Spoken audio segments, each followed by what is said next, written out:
Hello everyone, welcome to exam selection में सुनील एक बार फिर से आप सभी का वेलकम करता हूं। दोस्तों, अगर इसकी पीडीएफ चाहिए तो ये देखिए इस प्रकार से पीडीएफ बनाई है मैंने, वो टेलीग्राम चैनल में उसका लिंक दिया है, वो जाके आप डाउनलोड कर सकते हो। तो चलिए शुरू करते हैं आज का हमारा रोमांचक सफर रीट मेंस 2023 के लिए। जो आपके आईसीटी का टॉपिक है उसके इस बुक के जितने भी ऑब्जेक्टिव क्वेश्चन हैं वो इस वीडियो में मैं आपको सोल्व करवाने वाला हूँ। बिल्कुल ऑथेंटिक सोर्स से मैंने यहाँ पर डेटा लिया है और बिल्कुल आपको गलती की कोई भी गुंजाइश नहीं है, सारे के सारे क्वेश्चन सही करवाने वाला हूँ। इसलिए प्लीज़ वीडियो को पूरा देखिएगा और वीडियो को देखने के बाद में जो टेलीग्राम चैनल है वहाँ से आप इस पीडीएफ को डाउनलोड कर सकते हो। तो चलिए शुरू करते हैं। क्वेश्चन नंबर फर्स्ट यहाँ पर दिया है, कंप्यूटर में डेटा स्वीकार करने वाली युक्ति है। ए है सीपीयू, बी है सीयू, सी है इनपुट यूनिट और डी है आउटपुट यूनिट। यहाँ पर राइट आंसर की बात करते हैं तो सी इसका राइट आंसर हो जाएगा, इनपुट यूनिट। नेक्स्ट क्वेश्चन है, कंप्यूटर की किसी विशिष्ट भाषा में लिखे निर्देश के समूह को कहते हैं। तो निर्देश के समूह को प्रोग्राम कहा जाता है। अगला सवाल है यहाँ पर, कंप्यूटर से जुड़े सभी भौतिक भाग जिन्हें देख सकते हैं वे छू सकते हैं कहलाते हैं। सभी भौतिक भाग जिनको देख और छू सकते हैं हार्डवेयर कहलाते हैं। अगला सवाल यहाँ पर पूछा गया है, नेक्स्ट, एक बाइट में होते हैं। तो एक बाइट के अंदर आपके 8 बिट होते हैं। अगला सवाल है यहाँ पर, पेट्रोल पंप पर तेल मापने के लिए प्रयुक्त कंप्यूटर होता है एनालॉग कंप्यूटर। हालांकि अब डिजिटल कंप्यूटर भी आने लगे हैं, लेकिन राइट आंसर यहाँ पर बी हो जाएगा। नेक्स्ट बात करते हैं, अगला सवाल यहाँ पर दिया गया है, न्यूमेरिक कीपैड का मुख्यतः उपयोग किया जाता है। न्यूमेरिक कीपैड है यहाँ पर, ऑप्शन नंबर ए है आपका टेक्स्ट प्रोसेसिंग, बी है आपका ग्राफिक्स कार्यों में, सी है बैंकिंग कार्यों में और डी है आपका उक्त सभी। तो यहाँ पर राइट आंसर हो जाएगा ऑप्शन नंबर डी, उपरोक्त सभी। माउस है, एक माउस क्या है, एक इनपुट डिवाइस है, तो ध्यान रखना ऑप्शन नंबर ए इसका राइट आंसर हो जाएगा। फिर आपका दे रखा है, टाइपमेटिक की दर होती है। तो टाइपमेटिक की दर होती है 10 बार प्रति सेकंड। सारे के सारे क्वेश्चंस बहुत इंपॉर्टेंट हैं। अगला सवाल दिया है, किसी कागज पर प्रिंटर द्वारा छपा हुआ आउटपुट कहलाता है। तो आउटपुट हार्ड कॉपी कहलाता है। अगला सवाल यहाँ पर दे रखा है, सीआरटी की आंतरिक सतह पर लेपित रहता है। तो सीआरटी की जो आंतरिक सतह होती है उस पर फास्फोरस पदार्थ लेपित रहता है। अगला सवाल है, प्रिंटिंग की वह तकनीक जो टाइपराइटर की तकनीक के समान होती है क्या कहलाती है। तो प्रिंटिंग की जो टेक्निक होती है जो टाइपमेटिक के समान होती है उसको अपन इम्पैक्ट प्रिंटर के नाम से जानते हैं। ऑप्शन नंबर बी इसका राइट आंसर हो जाएगा। नेक्स्ट बात करते हैं, क्वेश्चन नंबर 7 यहाँ पर दिया गया है कि ड्रम प्रिंटर होता है। तो ड्रम प्रिंटर जो है उसको अपन कह सकते हैं करेक्टर प्रिंटर। फिर आता है क्वेश्चन नंबर 8, प्राथमिक संग्रहण माध्यम है। तो प्राथमिक संग्रहण माध्यम मेमोरी को कहा जाता है। आगे हम बात करते हैं, नेक्स्ट यहाँ पर क्वेश्चन दिया गया है, प्रकाशीय तकनीक का प्रयोग होता है। तो प्रकाशीय तकनीक जो है उसका प्रयोग किसके अंदर होता है, सीडी रोम के अंदर होता है। ऑप्शन नंबर डी इसका राइट आंसर हो जाएगा, सीडी रोम के अंदर। नेक्स्ट यहाँ पर दे रखा है, माइक्रोफ्लोपी की सामान्यतः संग्रहण क्षमता कितनी होती है। तो माइक्रोफ्लोपी की संग्रहण क्षमता 1.44 MB होती है। नेक्स्ट बात करते हैं, अगला सवाल यहाँ पर दे रखा है कि सबसे पुराना व सबसे अधिक काम में आने वाला संचार माध्यम कौन सा है। तो सबसे पुराना और सबसे अधिक संचार माध्यम जो सबसे ज़्यादा काम आता है वो है आपका ट्विस्टेड पेयर केबल।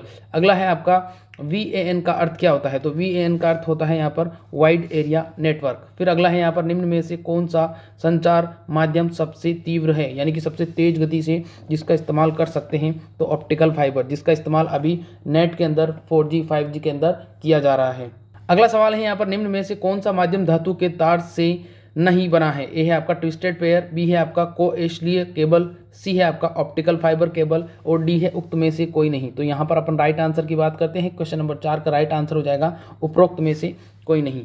अगला सवाल है, ऑप्टिकल फाइबर केबल की कोर पर चढ़े कांच की परत को क्या कहते हैं। तो उसको क्लेड के नाम से जाना जाता है। अगला सवाल है यहाँ पर, किस प्रकार के संचरण में तरंगी सभी दिशाओं में आती है। तो यहाँ पर इसका राइट आंसर हो जाएगा ए, रेडियो लिंक संचरण। अगला सवाल यहाँ पर दे रखा है, नेक्स्ट, न्यूनतम कितने संचार उपग्रह संपूर्ण पृथ्वी पर संकेत प्रेषित कर सकते हैं। तो यहाँ पर इसका राइट आंसर हो जाएगा ऑप्शन नंबर बी, 3। नेक्स्ट यहाँ पर बात करते हैं, कंप्यूटर से वायरलेस माउस व कीबोर्ड जोड़ने के लिए किसका प्रयोग किया जाता है। ब्लूटूथ। ऑप्शन नंबर ए इसका राइट आंसर हो जाएगा।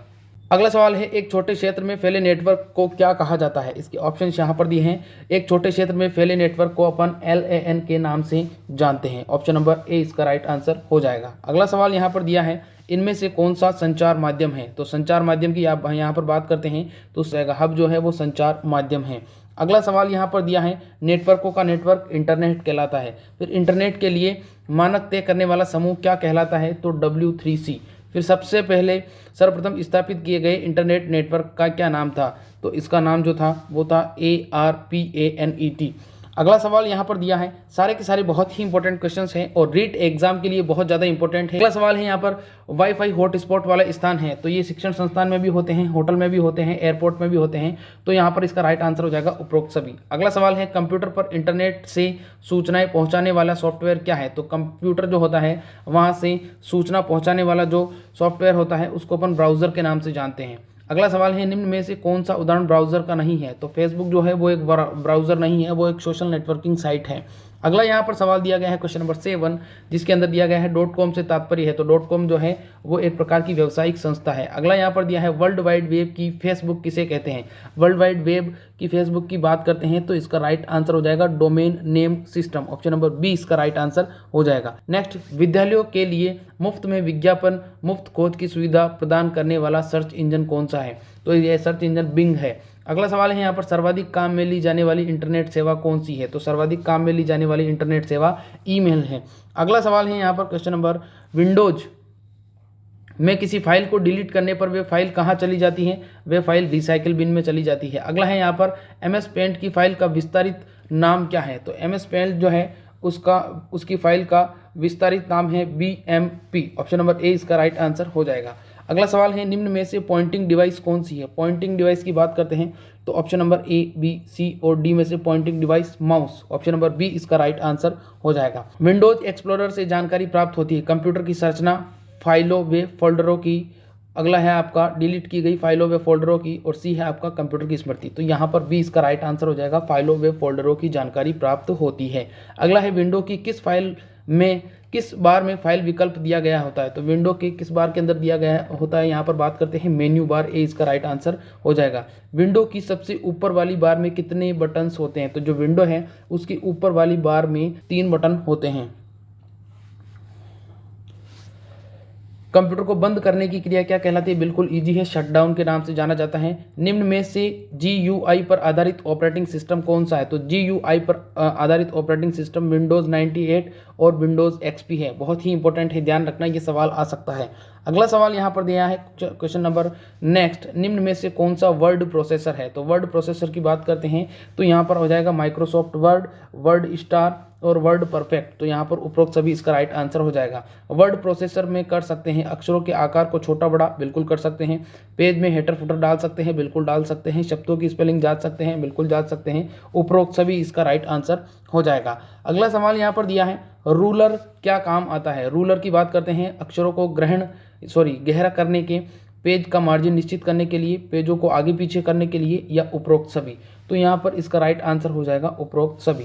अगला सवाल है, हेडर के लिए स्थान होता है पेज के मध्य में, पेज के ऊपरी हिस्से पर, पेज के निचले हिस्से पर, उपरोक्त में से कोई नहीं। तो जो हेडर मतलब हेड यानी कि सिर ऊपर होता है, तो पेज के ऊपरी हिस्से पर हेडर होता है और निचले हिस्सा जो होता है उस पर फुटर होता है। पेज की आकृति या ओरिएंटेशन हो सकती है पोर्ट्रेट, लैंडस्केप, उपरोक्त दोनों या कोई नहीं। तो पेज की आकृति पोर्ट्रेट और लैंडस्केप दोनों ही हो सकती है, ऑप्शन नंबर सी इसका राइट आंसर हो जाएगा।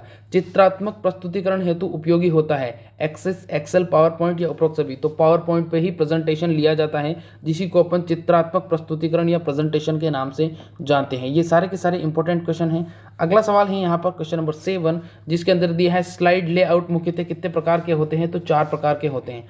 फिर नेक्स्ट यहाँ पर दिया है पूर्व संधारित प्रस्तुतिकरण की सहायता से प्रस्तुतिकरण तैयार करने हेतु निर्देश जो है उसको किस नाम से जाना जाता है? तो टेम्पलेट के नाम से उसको जाना जाता है। अगला सवाल है यहाँ पर क्वेश्चन नंबर 9, जिसमें है प्रस्तुतिकरण में प्रयुक्त स्लाइड के लघु चित्र क्रमानुसार देखने हेतु निर्देश हैं। तो slide show, template, slide show या विजार्ड। तो यहाँ पर इसका राइट आंसर हो जाएगा स्लाइड शॉर्टर, ए इसका राइट आंसर हो जाएगा। डिलीट स्लाइड विकल्प उपलब्ध होता है, तो डिलीट स्लाइड जो है वो एडिट मेन्यू के अंदर उपलब्ध होता है। अगला सवाल है यहाँ पर नेक्स्ट, ई शासन द्वारा उपलब्ध करवाई जाने वाली सेवाएं। ए है आपका ई नागरिक, बी है ई परिवहन, सी है ई शिक्षा और डी है उक्त सभी। तो यहाँ पर राइट आंसर हो जाएगा उपरोक्त सभी, सभी की सभी करवाई जाती है। देश के हर नागरिक को डिजिटल सेवाएं प्रदान करने के लिए प्रारंभ किए गए कार्यक्रम का नाम क्या है? डिजिटल भारत, बिल्कुल सबको पता है। हाँ, इसकी PDF अगर आपको चाहिए तो टेलीग्राम का लिंक जो है डिस्क्रिप्शन में मिल जाएगा, वहाँ जाके आप इसकी PDF विथ आंसर डाउनलोड कर सकते हो। अगला सवाल यहाँ पर दिया गया है, कौन सी योजना के अंतर्गत विभिन्न विभागों से संबंधित सुविधाएं एक ही स्थान पर उपलब्ध करवाई जा सकती है। तो यहाँ पर राइट आंसर की बात करते हैं, ई मित्र के ऊपर ये काम होता है। अगला सवाल यहाँ पर दिया है नेक्स्ट, उत्पादक व क्रेता के मध्यस्थों की श्रृंखला छोटी करने का कार्य करता है। तो यहाँ पर राइट आंसर हो जाएगा ई वाणिज्य, डी ऑप्शन राइट आंसर हो जाएगा। अगला है, कौन सा साधन ई लर्निंग में प्रयुक्त नहीं होता है। तो ई लर्निंग में पुस्तकें प्रयुक्त नहीं होती है, क्योंकि पुस्तकें जो हैं वो ऑफलाइन माध्यम होती है। नेक्स्ट, एक लेखक द्वारा किसी दूसरे लेखक की रचना अपने नाम से प्रकाशित करवाना क्या कहलाता है। साहित्यिक चोरी कहलाता है। फिर है, बौद्धिक संपदा संगठन की स्थापना कब हुई थी। तो 1967 के अंदर इसकी स्थापना हुई थी। अगला सवाल है, भारत में कितने अधिनियम के अंतर्गत बौद्धिक संपदा अधिकार सुरक्षित किए गए हैं। तो ऑप्शन नंबर सी 8 के अंतर्गत सुरक्षित किए गए हैं। अगला सवाल यहाँ पर दिया गया है, कौन सा रोजगार सूचना प्रौद्योगिकी क्षेत्र में सम्मिलित है। तो यहाँ पर इसका राइट आंसर हो जाएगा उपरोक्त सभी, database manager, web developer, system administrator. तो राइट आंसर उपरोक्त सभी हो जाएगा। सर्वाधिक लोकप्रिय सोशल नेटवर्किंग साइट कौन सी है। तो बिल्कुल फेसबुक सर्वाधिक लोकप्रिय है, जिसमें आपका भी अकाउंट होगा जरूर से। तो उम्मीद करता हूँ ये वीडियो आपको अच्छा लगा होगा। अगर वीडियो अच्छा लगा हो तो प्लीज़ वीडियो को लाइक और चैनल को सब्सक्राइब करना और कमेंट करके जरूर बताना वीडियो कैसा लगा। और अगर पीडीएफ डाउनलोड करना है तो लिंक मैंने डिस्क्रिप्शन में दिया है, वहां जाके आप इस पीडीएफ को डाउनलोड कर सकते हो। आज के लिए बस इतना ही। जल्दी ही रीड से रिगार्डिंग साइंस की वीडियोस लेके आऊँगा। अगर साइंस की वीडियोस देखनी है तो प्लीज़ कमेंट करना कि साइंस की वीडियोस भी इसी प्रकार से डाल दीजिए विद पीडीएफ, वो भी आपको मैं जल्दी ही प्रोवाइड करवा दूंगा। तो आज के लिए बस इतना ही। Thank you.